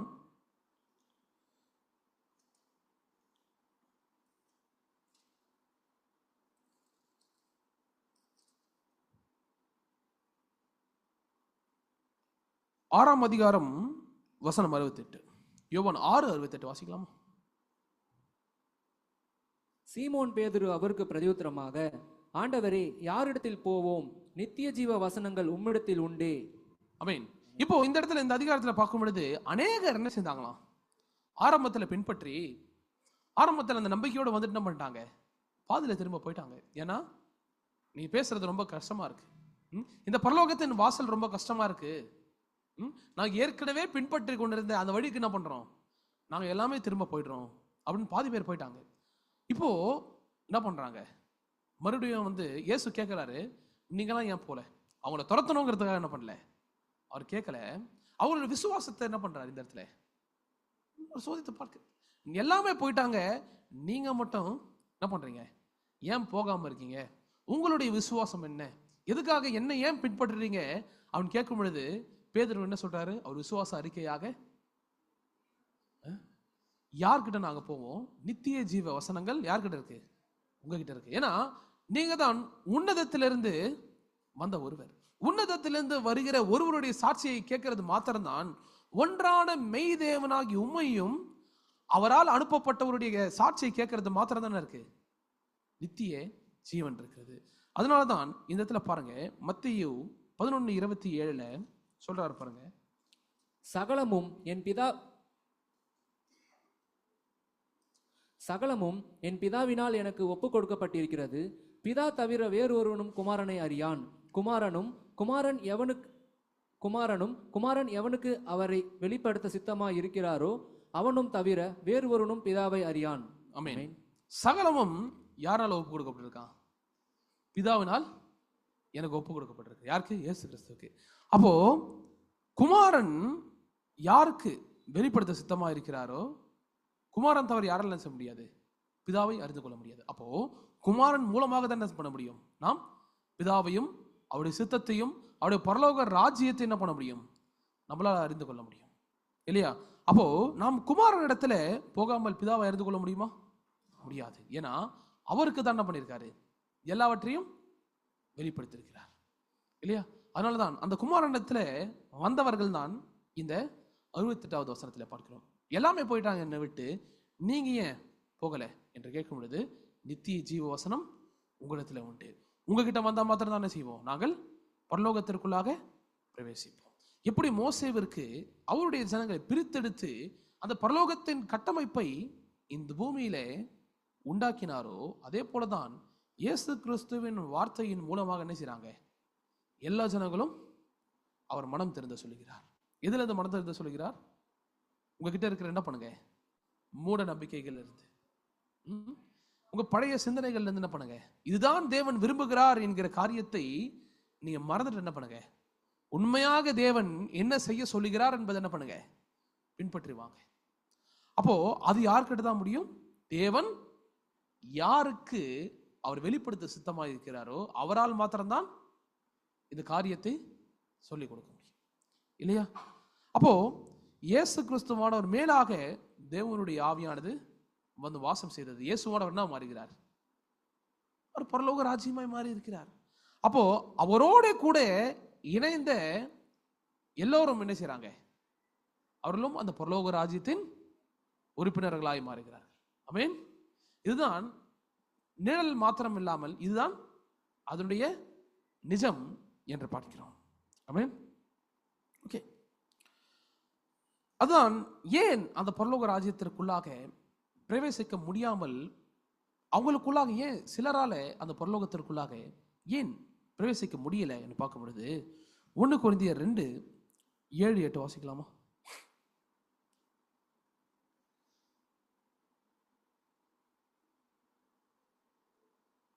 உலக தோற்றத்திற்கு முன்னே தேவன் நம்முடைய மகிமைக்காக ஏற்படுத்தினதும்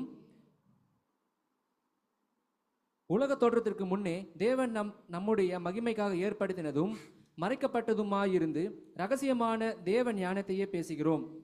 அதை இப்பிரபஞ்சத்து பிரபுக்களின் ஒருவனும் அறியவில்லை. அறிந்தீர்களானால் மகிமையின் கர்த்தரை அவர்கள் சிலுவையில் அறிந்திருக்க மாட்டார்களே. இப்போ என்ன சொல்றாரு?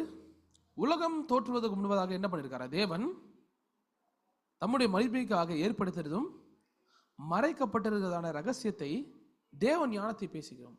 அப்ப தேவன் என்ன பண்ணிருக்காரு? ஒரு ரகசியத்தையும் அவருடைய ஞானத்தையும் மறைத்து வைத்திருக்கிறார். அந்த ஞானமும் அந்த ரகசியமும் வெளிப்படுத்தப்பட்டது யாரால? அவரால் அனுப்பப்பட்டவராலே. அதை பிரபஞ்சத்தின் பிரபுக்கள் என்ன பண்ணல?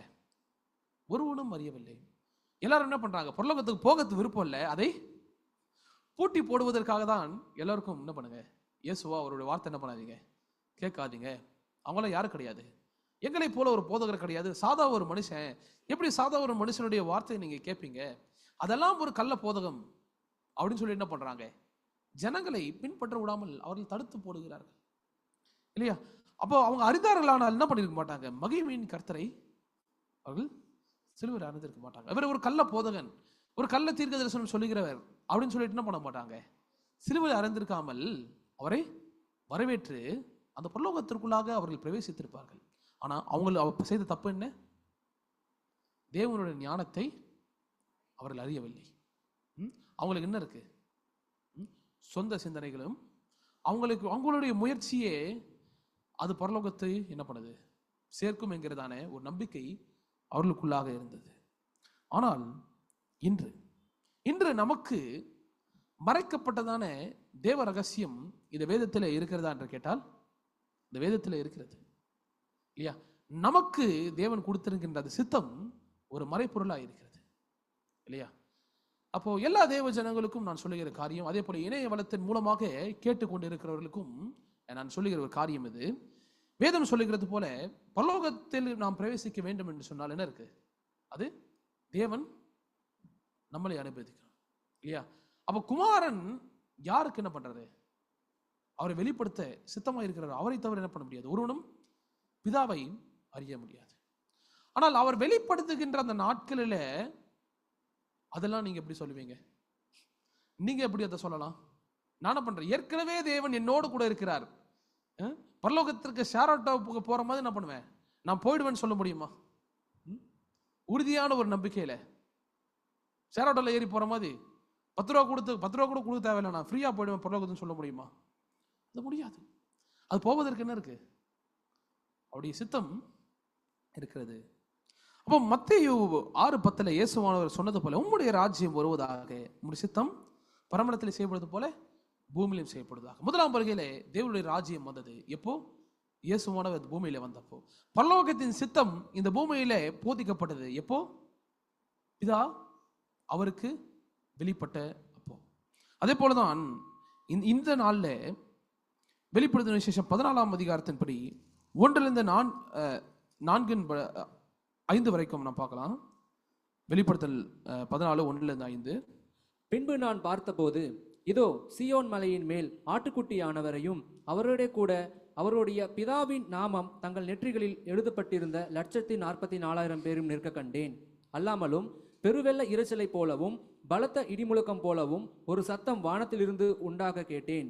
நான் கேட்ட சத்தம் சுரமண்டலக்காரர் தங்கள் சுரமண்டலங்களை வாசிக்கிறது ஓசையை போல் இருந்தது. அவர்கள் சிங்காசனத்திற்கு முன்பாக 4 ஜீவன்களுக்கு முன்பாகவும் மூப்பர்களுக்கு முன்பாகவும் புதுப்பாட்டை பாடினார்கள். அந்த பாட்டு பூமியிலிருந்து மீட்டு கொள்ளப்பட்ட 144,000 பேர் அல்லாமல் வேறு ஒருவரும் கற்றுக்கொள்ளக்கூடாதா இருந்தது. ஸ்திரீகளால் தங்களை கரைப்படுத்தாதவர்கள் இவர்களே, கற்புள்ளவர்கள் இவர்களே, ஆட்டுக்குட்டியானவர் எங்கே போனாலும் அவரை பின்பற்றுகிறவர்கள் இவர்களே. இவர்கள் மனுஷரில் இருந்து தேவனுக்கும் ஆட்டுக்குட்டியானவருக்கும் முதற்பலனாக மீட்டுக் கொள்ளப்பட்டவர்கள். இவர்களுடைய வாயிலே கபடம் காணப்படவில்லை. இவர்கள் தேவனுடைய சிங்காசனத்திற்கு முன்பாக மாசில்லாதவர்களாய் இருக்கிறார்கள். ஆமென். இவர்கள் மனுஷரிலிருந்து தேவனுக்கும் ஆட்டுக்குட்டியானவருக்கும் முதற்பலனாக மீட்டுக் கொள்ளப்பட்டவர்கள். அப்ப பூமியிலிருந்து மீட்டுக் கொள்ளப்பட்டவர்கள் என்று சொல்லுகிறது. மனுஷரிலிருந்து தேவனுக்கு மீட்டுக் கொள்ளப்பட்டவர்கள். இவங்கள டைரக்டா போனவங்கன்னு சொல்லுதா? டைரக்டா பிறப்பிலே ஒரு பரிசுத்தவான்கள் என்று சொல்றாங்களா? தாயினுடைய வயிற்றிலே இருக்கும் பொழுதே பரிசுத்தவான்களாய் பிறந்தவர்கள் சொல்றாங்களா? இவங்கள யாரு? மனுஷரிலிருந்து தேவனுக்கும் ஆட்டுக்குட்டியானவருக்கும் முதற் பலனாக மீட்டுக் கொள்ளப்பட்டவர்கள். இந்த பூமியிலிருந்து மீட்டுக் கொள்ளப்பட்டவர்கள் சொல்றாங்க. மீட்டுக் கொள்ளப்பட்டவர்கள் தான் எங்க இருக்கிறாங்களா? அந்த சீயோன் மலையிலே இருக்கிறார்கள். அப்ப அந்த சீயோன் மலையிலே இருக்கணும்னு சொன்னா என்னவா இருக்கணும்? முதல்ல வசனத்திலே இப்ப 2 வார்த்தை நான் சொன்னேன். என்ன பண்ணி இருக்கணும்? மீட்டுக் கொள்ளப்பட வேண்டும். இந்த உலகத்திலிருந்து என்ன பண்ணணுமா? நான் மீட்டுக் கொள்ளப்பட வேண்டும். அதே போலதான் 1ஆம் வருகையிலும் பார்க்கும் பொழுது அந்த இயேசுங்கிற பரலோக ராஜ்யத்திற்குள்ளாக டைரக்டா வந்துட்டாங்களா? எப்படி இருந்தாங்க? அவங்க மீட்டுக் கொள்ளப்பட்டவர்கள். அந்த மீட்டுக் கொள்ளப்படும் பொழுதுதான் என்ன செய்ய முடியும்? அந்த பரலோக ராஜ்யத்திற்குள்ளாக பிரவேசிக்க முடியும். அதே போல நமக்குள்ளே இருக்க வேண்டியதான சிந்தனை என்பது, நான் டைரக்டா ஷேர் ஆட்டோல போகும்போது என்ன பண்ண முடியாது? என்னால போக முடியாது. நான் மீட்கப்படணும். நான் மீட்கப்பட்டால் மாத்திரம்தான் அந்த பரலோகத்திற்குள்ளாக நான் பிரவேசிக்க முடியும் என்கிறதான அந்த சிந்தனை நமக்கு உண்டு. ஒருபோதும் என்ன செய்யக்கூடாது? டைரக்டா தேவன் என்ன பண்ணுவாரு? என்னுடைய கிரியைகளை பார்த்து, என்னோட நடத்தையை பார்த்து என்ன பண்ணுவாரு? அவர் மேல கூட்டுருவாரு. அவர் வருகிற ராஜ்யத்துல கூட்டிருப்பாரு. என்ன பண்ண முடியாது? நம்ம நினைக்க கூடாது இல்லையா? அதனாலதான் அவர் சொல்லுகிற ஒரு காரியம் உண்டு. வெளிப்படுத்தல் 18ஆம் அதிகாரம் 2-4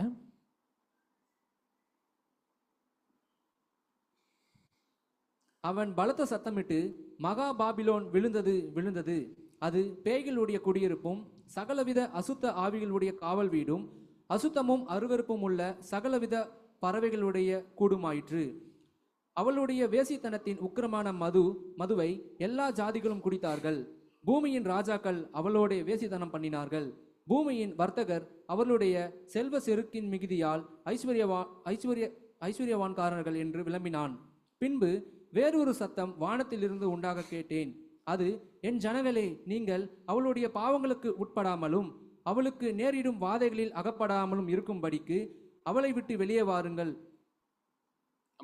இங்க பாருங்க, பாபிலோன் என்ற ஒரு காரியத்தை சொல்லுகிறார். இது ஒரு ஓமையாக சொல்லப்பட்டிருக்கிறது. அது என்னதான்? பேய்களுடைய குடியிருப்பும் அசுத்தாவிகளுடைய காவல் வீடு என்று சொல்லுகிறார். என் ஜனங்களை என்ன பண்ணுங்க?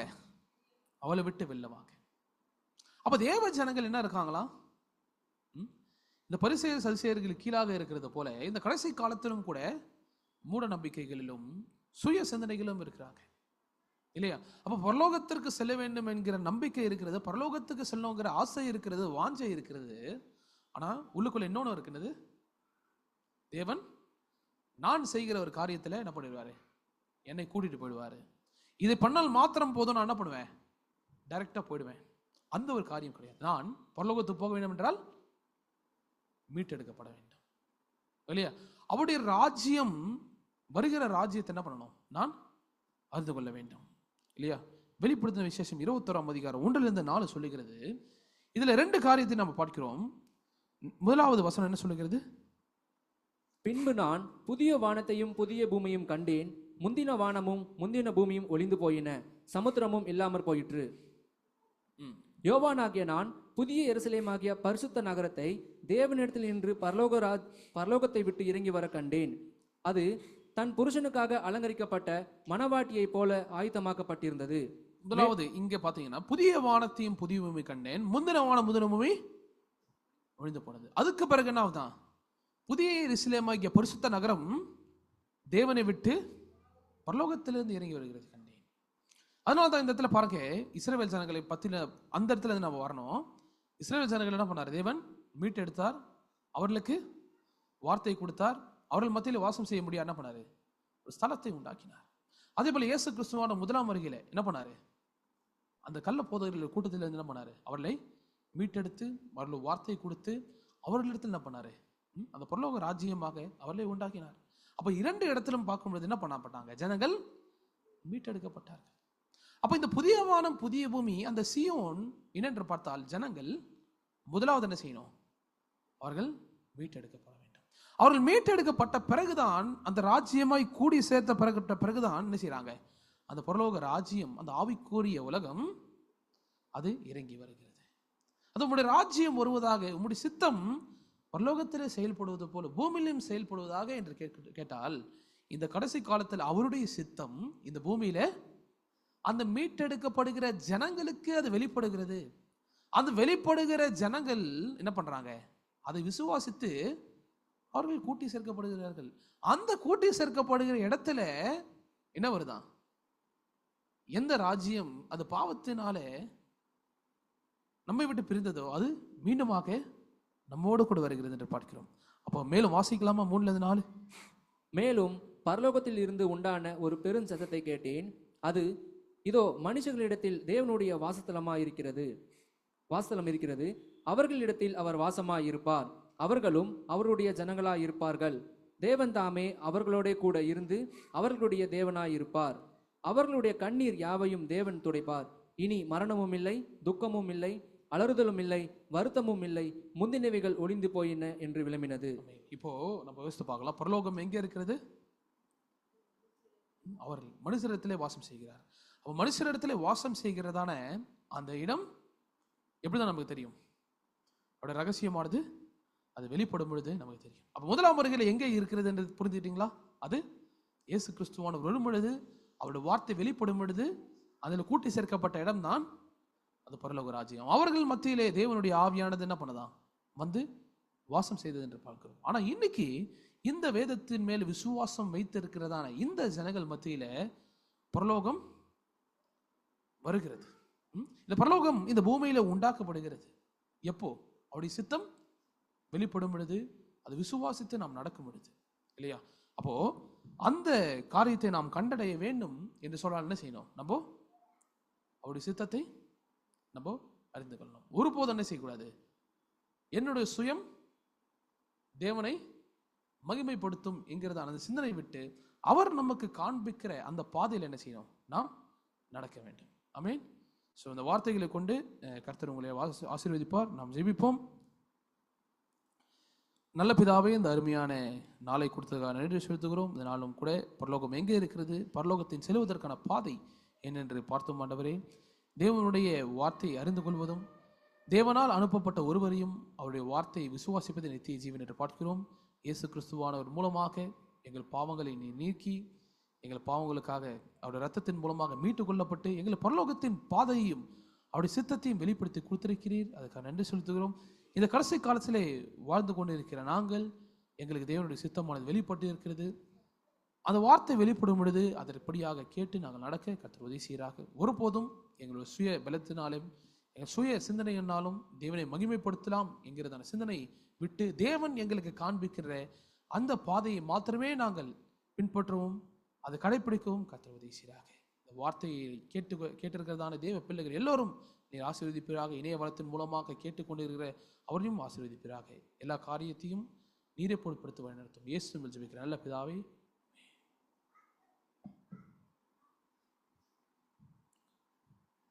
ஆமென். வார்த்தையினால எல்லாரும் ஆசீர்வதிக்கப்பட்டீங்கன்னு விசுவாசிக்கிறேன். ஆசீர்வதிக்கப்பட்டீங்களா? ஆசீர்வாதத்தை பெற்றுக்கொண்டீங்களா? ஆமென். இப்பொழுது கூட ஒரு சில அறிவிப்புகளை நம்ம பார்க்கலாம். ஒரு சில அறிவிப்புகளை உங்களோட கூட நான் பகிர்ந்து கொள்ள விருப்பப்படுகிறேன். ஒவ்வொரு ஒவ்வொரு ஞாயிற்றுக்கிழமையும் காலை 10 மணி அளவில் நமக்கு நேரடியாகவும் இணையதளத்திலே நமக்கு ஆராதனையானது நடைபெற்று கொண்டிருக்கிறது. அதனோடு கூட மாத்திரமல்ல, புதிய வகுப்புக்கான ரெஜிஸ்ட்ரேஷன் லிங்க் நான் சொன்னேன்ல, அது நமக்கு இன்னையோட நமக்கு க்ளோஸ் ஆகுது.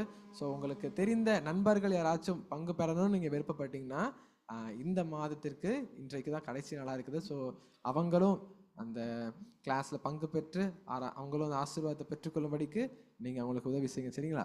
அடுத்ததாக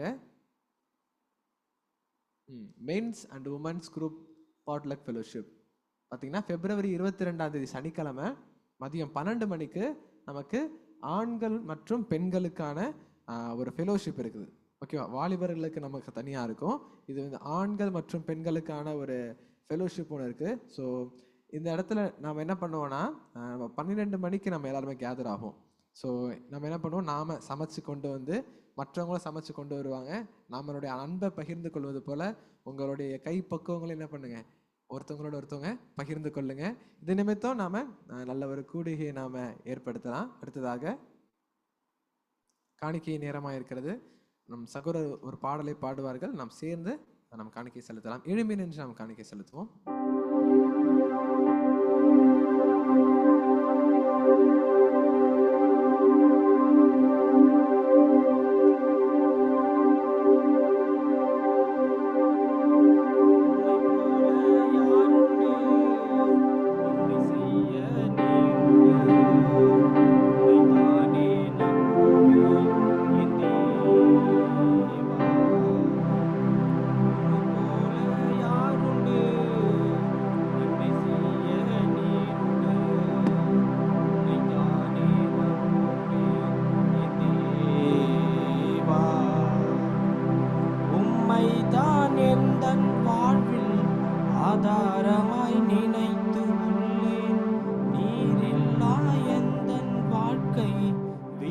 தானே போகுதையா, உம்மை தான் எந்தன் வாழ்வில் ஆதாரமாய் நினைத்து உள்ளேன். நீரில்லா எந்தன் வாழ்க்கை வீணாய்த்தானே போகுதையா. எல் ஷடாய் ஆராதிப்பேன், எலோகிம் ஆராதிப்பேன், அடோனாய் ஆராதிப்பேன், யேசுவா ஆராதிப்பேன், எல் ஷடாய் ஆராதிப்பேன், எலோகிம் ஆராதிப்பேன், அடோனாய் ஆராதிப்பேன், யேசுவா ஆராதிப்பேன். கலங்கி நின்ற என்னை கண்டு கண்ணீர் துடைத்தவரே, காலமெல்லாம் கண்மணி போல கரம் பிடித்து காத்தவரே. கலங்கி நின்ற என்னை கண்டு கண்ணீரை துடைத்தவரே, காலமெல்லாம் கண்மணி போல கரம் பிடித்து காத்தவரே. எல் ஷடாய் ஆராதிப்பேன், எலோகிம் ஆராதிப்பேன், அடோனாய் ஆராதிப்பேன், யேசுவா ஆராதிப்பேன். எல் ஷடாய் ஆராதிப்பேன், எலோகிம் ஆராதிப்பேன், அடோனாய் ஆராதிப்பேன், யேசுவா ஆராதிப்பேன்.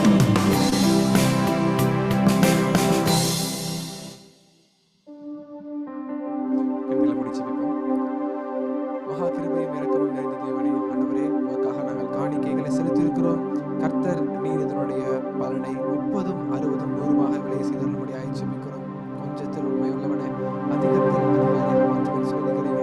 எங்களிடத்தில் இருந்த கொஞ்சத்தை நாங்கள் உமக்காக விதைத்திருக்கிறோம். முழு இதயத்தோடும் முழு மனதோடும் விதைத்திருக்கிறோம். தேவன் நீர் எங்களுடைய தேவைகளையும் எங்களுடைய எல்லா விதமான ஆண்டவரை குறைவுகளையும் நிறைவாக்கும்படி நீர் எங்களை ஆசீர்வதிக்கும்படியாய் ஜெபிக்கிறோம். இடம் கொள்ள போக மட்டும் ஆசீர்வாதங்களை கொடுப்பேன் என்று சொல்லியிருக்கிறீர். ஆண்டவரே, நாங்கள் உங்களுக்காக விதைத்திருக்கிறோம். எங்களுடைய எல்லா தேவைகளையும் நீர் சந்தித்து வழிநடத்த போகிற கிருபைகளுக்காக நாங்கள் செலுத்துகிறோம். ஆசீர்வாதம் பொருட்படுத்துகிறோம். இயேசு கிறிஸ்துவின் ஜெபிக்கிறோம் பிதாவே, ஆமென். நம் நிச்சயமாக நாம் முடிவு ஜெபத்தை நாம் ஏறெடுக்கலாம்.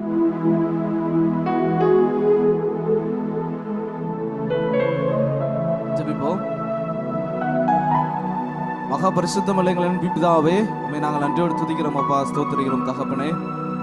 இந்த கர்த்தருடைய நாளிலும் ஆண்டவரே, எங்களை ஒன்றாக ஆண்டவரே உம்முடைய சமூகத்துக்கு முன்பாக எங்களை கூட்டி சேர்த்திருக்கிறீர். அதற்காக நன்றி செலுத்துகிறோம் ஆண்டவரே. பாட்டினால் உம்மை பாடவும், உம்மை மகிமைப்படுத்தவும், தேவரீர் கொடுத்த உன்னதமான உடைய பாக்கியத்துக்காகவும் ஸ்லாக்கியத்துக்காகவும் நாங்கள் உங்களுக்கு நன்றி செலுத்துகிறோம் தகப்பனே. உடைய வார்த்தைகளை குறித்து நாங்கள் தியானித்தோம். தேவனுடைய ராஜ்யத்தை குறித்தும் ஆண்டவரே, தேவனுடைய ராஜ்யத்துக்கு போகிறதுக்கான ஆண்டவரே இந்த பாதையை குறித்து நாங்கள் அறிந்து கொண்டோம் தகப்பனே. இந்த வார்த்தையின்படி ஆண்டவரே உடைய ராஜ்யத்தை தேடுகிறவர்களாகவும் அதை கண்டடைகிற ஜனங்களாகவும் நாங்கள் மாறுவதற்கு கர்த்தர் எங்களுக்கு உதவி செய்தல வேண்டுமா நாங்கள் ஜெபிக்கிறோம். இந்த கடைசி நாட்களிலும் ஆண்டவரே உடைய ராஜ்யத்திற்கு எப்படி செல்ல வேண்டும் என்கிறதான காரியத்தை குறித்து நாங்கள் பார்த்தோம். வெளிப்படுத்தின விசேஷத்தில் இருக்கிறதான ஒவ்வொரு காரியத்தையும் ஆண்டவரே நாங்கள் சரியாக புரிந்து கொண்டவர்களாகவும் எங்களுடைய வாழ்க்கையை ஆண்டவரே உடைய வேத வசனத்தின் அடிப்படையில் நாங்கள் வாழ்கிறவர்களாகவும் நாங்கள் காணப்படுவதற்கு கர்த்தர் நல்ல கிருபைகளை தந்து எங்களை வழிநடத்த வேண்டுமா நாங்கள் ஜெபிக்கிறோம். இதன் மூலமாக மாத்திரமே ஆண்டவரே பரலோக ராஜ்யத்தையும் நித்திய ஜீவனையும் கண்டடைய முடியும் என்கிறதை குறித்து ஆண்டவரே நாங்கள் இதனால் நாங்கள் தியானித்தோம். கர்த்தர் எங்களோடு பேசினீர் என்று நாங்கள் விசுவாசிக்கிறோம். இந்த வார்த்தைகளை ஆண்டவரே இருதயத்தின் மனதிலையும் ஆண்டவரே பதித்து கொண்டவர்களாக காணப்பட தேவன் அனுக்கிரகம் பண்ண வேண்டுமா நாங்கள் ஜெபிக்கிறோம். ஆண்டவரே ஜனங்கள் உற்சாகமாக ஆண்டவரே உமக்கு காணிக்கையை ஏறெடுத்தார்கள். காணிக்கையை கர்த்தர் ஆசீர்வாதத்திற்கு அதற்கான பலனை கர்த்தர் அவர்களுக்கு கொடுக்க வேண்டுமா நாங்கள் ஜெபிக்கிறோம். இந்த ஆராதனை தொடக்கத்திலிருந்து முடிவு வரைக்கும் தேவ ஆவியானவர் எங்களோடு கூட இருந்தபடியால் உமக்கு நாங்கள் நன்றி செலுத்துகிறோம். நேரடியாகவும் ஆன்லைன் மூலமாகவும் ஜாயின் பண்ண ஒவ்வொருவருக்காக நாங்கள் நன்றி செலுத்துகிறோம். தேவனே நீர் வார்த்தையாக இருக்கிறீர், வார்த்தையின் மூலமாக நீர் வெளிப்படுகிறீர் என்பதை ஆண்டவரே இந்த கடைசி நாட்களிலும் ஆண்டவரே நீர் வெளிப்படுத்துகிறீர். இந்த வார்த்தையை கேட்டு இதன் அடிப்படையில் நாங்கள் வாழ்வதற்கு கர்த்தர் நல்ல கிருபைகளை தந்தர வேண்டுமா நாங்கள் ஜெபிக்கிறோம் தகப்பனே. அநேக சூழ்நிலைகள் மத்தியிலும் ஆண்டவரே பிரச்சனைகள் போராட்டங்களின் மத்தியிலும் இந்த இடத்துல கடந்து வந்தவர்களுக்காக நாங்கள் ஜெபிக்கிறோம். அவருடைய சூழ்நிலைகள் பிரச்சனைகள் போராட்டங்கள் எல்லாவற்றையும் கர்த்தர் நீக்கி போட வேண்டுமா நாங்கள் ஜெபிக்கிறோம். ஒவ்வொரு சூழ்நிலைகளில் இருந்து ஆண்டவரே அவர்கள் ஜெயம் கொள்ளுவதற்காக நல்ல பலனையும் ஆண்டவரே நல்ல உற்சாகத்தையும் கர்த்தர் அவர்களுக்கு கொடுக்க வேண்டுமா நாங்கள் ஜெபிக்கிறோம் தகப்பனே. தொடர்ந்து ஆசீர்வதிங்க, பலப்படுத்துங்க. எல்லா துதிக்கும் நமக்கு உமக்கே எடுக்கிறோம். இப்போ இரட்சகருமாகிய இயேசு கிறிஸ்துவின் இனி நாமத்தில் ஜெபிக்கிறோம் சின்ன நல்ல பிதாவே, ஆமென். பரமண்டல ஜெபம். பரமண்டலங்களில் இருக்கிற எங்கள் பிதாவே, நாமம் பரிசுத்தப்படுவதாக, ராஜ்யம் வருவதாக, உடைய சித்தம் பரமண்டலத்திலே செய்யப்படுகிறது போல பூமியிலும் செய்யப்படுவதாக. எங்களுக்கு வேண்டிய ஆகாரத்தை எங்களுக்கு தாரும். எங்கள் நாளிகளுக்கு நாங்கள் மன்னிக்கிறது போல எங்களுக்கு மன்னித்தருளும். எங்களை சோதனைக்கு உட்பட பண்ணாமல் தீமையின்றி விலைக்கு ரட்சித்துக் கொள்ளும். ராஜ்யமும் வல்லமையும் மகிமையும் என்று ஜெயிக்கும் உடையவைகளே, ஆமென். தேங்க்யூ. பார்த்து கிரியேட் பண்ணுங்க. ஆன்லைனில் ஜாயின் பண்ணவங்களுக்காகவும் ரொம்ப நன்றி. நீங்கள் பெற்று